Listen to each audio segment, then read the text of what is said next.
there, my little adventurers!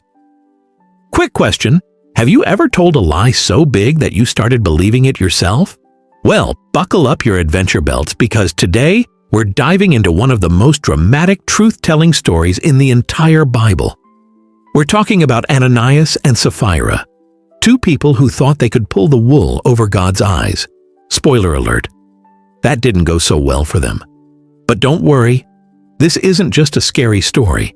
It's packed with lessons that'll make you think twice about telling even the teeniest lie. So grab your truth-detecting goggles because we're about to witness the most epic honest lesson ever. All right, my little detectives, let's set the scene. Picture this, Jerusalem, right after Jesus went back to heaven. The early Christians were like one giant happy family, and I mean giant. We're talking thousands of people. These believers had figured out something pretty amazing. Sharing and caring like people were selling their houses, their land, their fancy chariots. Okay, maybe not chariots, but you get the idea. And giving the money to the apostles to help anyone who needed it. It was like the world's most generous potluck party, except instead of bringing casseroles, people brought everything they owned. Pretty cool, right? There was this guy named Barnabas. And let me tell you, this dude was the king of generosity. He sold his field and gave all the money to the apostles. Not 50%, not 75%, but 100%. Everyone was like, "Wow, Barnabas, you're amazing." But wait, someone was watching all this praise for Barnabas, and they wanted some of that spotlight too. Uh-oh, can you smell trouble brewing, little adventurers? Meet Ananias and Sapphira. Now, these two weren't bad people, but they had a case of what I like to call praise-itis. You know, that itchy feeling when you really want everyone to think you're super awesome. They looked at Barnabas getting all that recognition and thought, "Hey, we want some of that applause pie." So they cooked up a plan that seemed foolproof, or so they thought. Step 1, sell their property. Check. The money comes rolling in, and they're probably doing a little happy dance.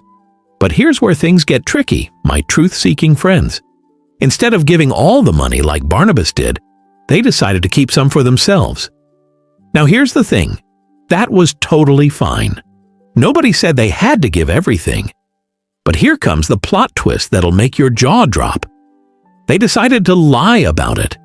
They wanted everyone to think they were giving everything, just like Barnabas, but they were secretly keeping some cash on the side.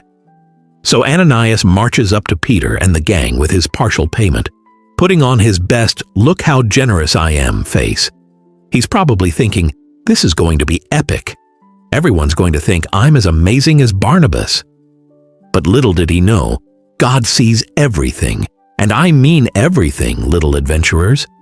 Even when you think nobody's watching, God is keeping track of what's really in your heart. Peter looks at Ananias, and suddenly it's like he has spiritual X-ray vision. The Holy Spirit shows Peter exactly what's going on, and Peter is not having it. Peter says, "Ananias, why did you let Satan fill your heart? Why did you lie to the Holy Spirit about the price of your land? The money was yours to keep if you wanted, but you chose to lie about it." And get this, my little truth detectors. Peter drops the ultimate truth bomb. You didn't just lie to us, you lied to God. Boom! Ananias realizes he's been caught red-handed, and the consequences were serious. Immediately, Ananias falls down and dies. The young men wrap him up and carry him out, and everyone who hears about it is absolutely amazed and terrified. But wait, there's more. About 3 hours later, here comes Sapphira, totally clueless about what just happened to her husband. She's probably whistling happily, thinking about all the praise she's about to receive. Peter gives her a chance, a big chance. He asks, "Tell me, did you sell the land for this much?" And he shows her the exact amount Ananias had brought. Sapphira looks Peter right in the eye and says, "Yes, that's exactly what we got for it." Oh no, Sapphira, you just failed the ultimate honesty test. Peter shakes his head sadly and says, "Why did you agree to test God's Spirit? The men who buried your husband are right outside, and they'll carry you out too."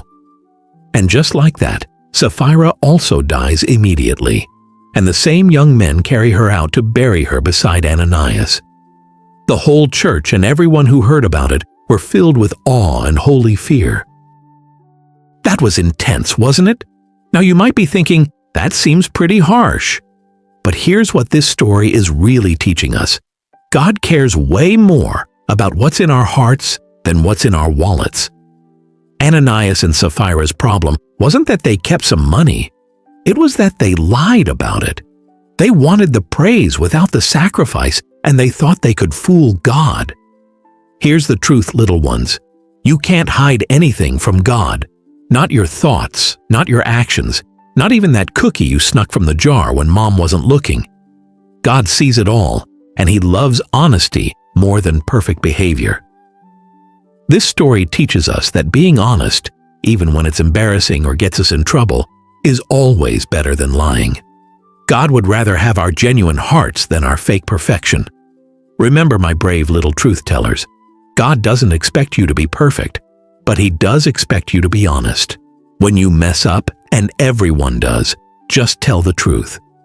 God's love is bigger than your mistakes, but lies create walls between us and God. Here's a wonderful verse to remember. The truth will set you free. John chapter 8, verse 32. When you choose honesty, even when it's scary, you're choosing freedom, trust, and God's best path for your life. So here's your adventure challenge for this week. Practice being a truth hero. When you're tempted to stretch the truth or hide something you've done, remember Ananias and Sapphira. Take a deep breath and choose honesty instead. God is cheering you on, and so am I. Thanks for joining this incredible Bible adventure, little ones. Until next time, keep seeking truth, spreading love, and walking with God. See you in our next amazing story. Don't forget to like and subscribe.